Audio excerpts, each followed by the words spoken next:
My wife laughed and said I meant nothing to her, just disappear. I didn't scream, I didn't beg. I vanished quietly. But what happened next? I rebuilt everything she thought I'd lose without her. It happened on a Thursday. I remember because I had just come back from work, still wearing my badge from the hospital. I'm a respiratory therapist, been doing it for over a decade. That day was long, 2 codes, 1 patient didn't make it, and I hadn't eaten since 6 a.m. I walked into the house expecting quiet, maybe a glass of water, maybe a moment to sit. Instead, I found her laughing on the phone in the kitchen, wine glass in hand, music playing low. She didn't even look up when I came in. I stood there for a few seconds, waiting for her to notice me. She didn't. Eventually, I said her name. She turned, still smiling, and said it like it was nothing. I'm seeing someone new. You don't mean anything to me anymore. Just disappear. Then she laughed again, like she was telling a joke to a friend. I didn't say anything. I just walked past her, went to the bedroom, sat on the edge of the bed, and stared at the floor. I didn't cry. I didn't yell. I didn't even feel angry. I felt like someone had turned off the sound in my head. Everything was quiet. I could hear the hum of the refrigerator from the kitchen. I could hear her voice still talking on the phone. I could hear my own breathing. We've been married for 9 years. Her name is Rachel. We met in college, University of Michigan. I was studying respiratory therapy, she was in communications. She had this way of making everything feel like it mattered. She'd ask questions and actually listen to the answers. She'd laugh at my dumb jokes. She'd cry during movies. She used to leave notes in my lunch bag. You're doing great, or, I love you more than coffee. I kept some of those notes in my drawer at work. I don't know why. I guess I thought they meant something. The last few years had been rough. We stopped talking about anything real. She'd come home late, say she was tired, go straight to bed. I'd work double shifts, come home to silence. We didn't fight, we just stopped showing up. I thought maybe we were just going through a phase. I thought maybe we'd find our way back. I didn't know she was already gone. After she said it, I didn't ask who the guy was. I didn't ask how long it had been going on. I didn't ask why. I didn't want to know. I just sat there in the bedroom until the sun went down. Then I got up, changed into sweats, and went for a walk.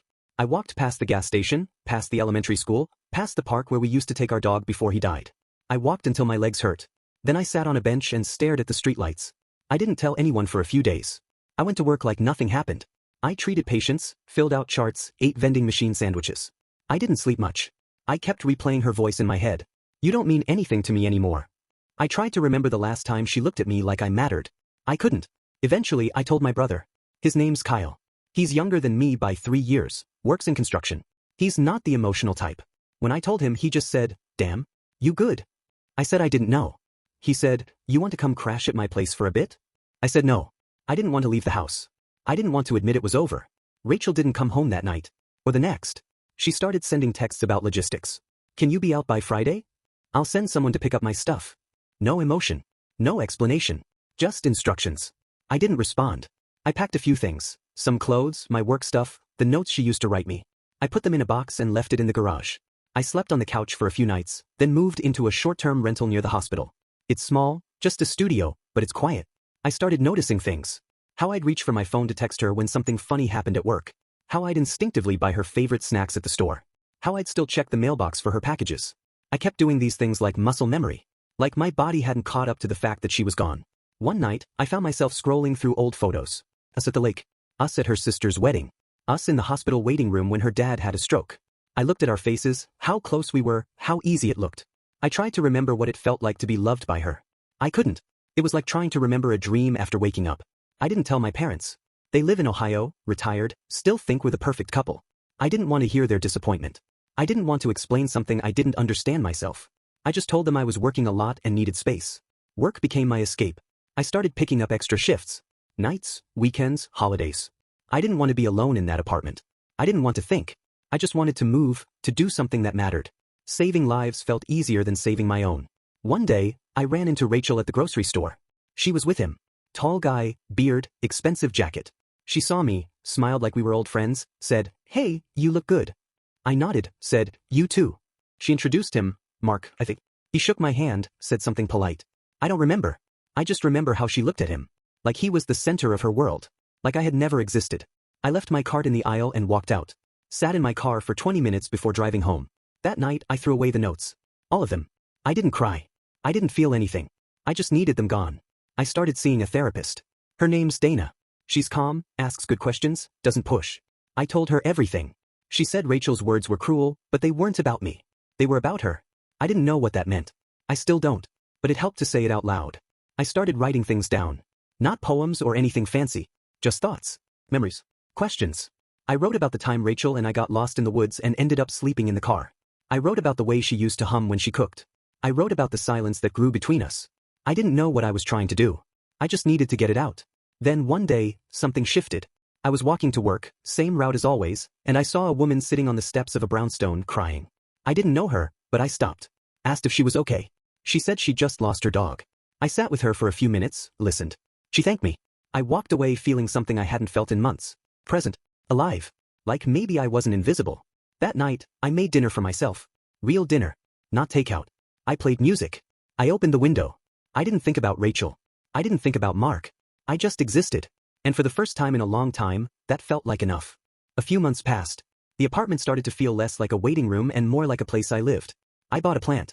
I started cooking more. I stopped checking Rachel's social media. I deleted her number. I didn't block her. I didn't want to pretend she didn't exist, but I didn't want her in my pocket anymore. I needed space, even if she never asked to come back. I kept seeing Dana.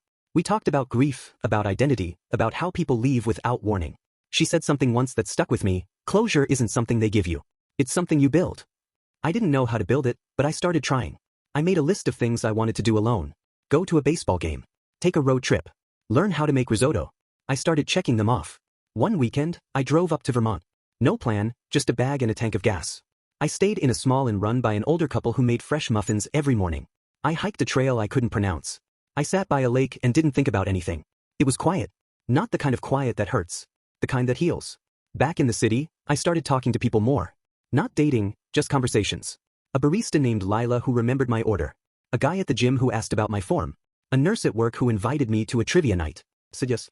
I didn't win, but I laughed. I hadn't laughed like that in a long time. One night, I got a text from Rachel. Just one line: "Hope you're doing okay." I stared at it for a while. I didn't respond. Not out of anger. Just because I didn't need to. I wasn't hers anymore. I wasn't waiting for her voice, her approval, her apology. I was living. That was enough. I started journaling more seriously. Not just thoughts, stories. Moments. I wrote about the time Rachel and I danced in the kitchen during a blackout. I wrote about the way she used to fall asleep with her hand on my chest. I wrote about the day she left. I didn't write to remember her. I wrote to remember myself. One entry turned into 10. 10 turned into 50. I started shaping them into something. Not a book. Not a blog. Just a record. A map of where I'd been.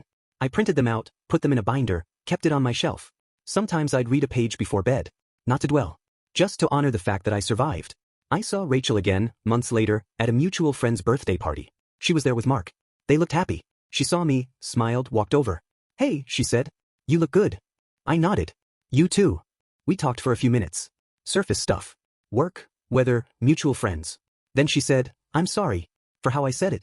For everything." I looked at her, really looked at her, and said, "I know." That was it. No drama. No tears. Just truth. I left the party early. Walked home through the city. The air was cool, the streets were quiet. I felt light. Not because she apologized. Not because I forgave her. But because I didn't need anything from her anymore. I had found my own way out. Now, I wake up early. I make coffee. I read. I work. I take long walks. I talk to strangers. I listen to music. I write. I live. I'm not healed. I'm not perfect. But I'm here. And that's something. Sometimes, I think about that moment in the kitchen. Her voice, her laughter, the way she said it like it was nothing. "You don't mean anything to me anymore." I used to replay it like a wound. Now, it's just a memory. A turning point. A door that closed so another could open. I don't hate her. I don't love her. I don't miss her. I remember her. And I remember myself. That's enough. That's everything. If you enjoyed the video, don't forget to hit that like button and subscribe for more content like this.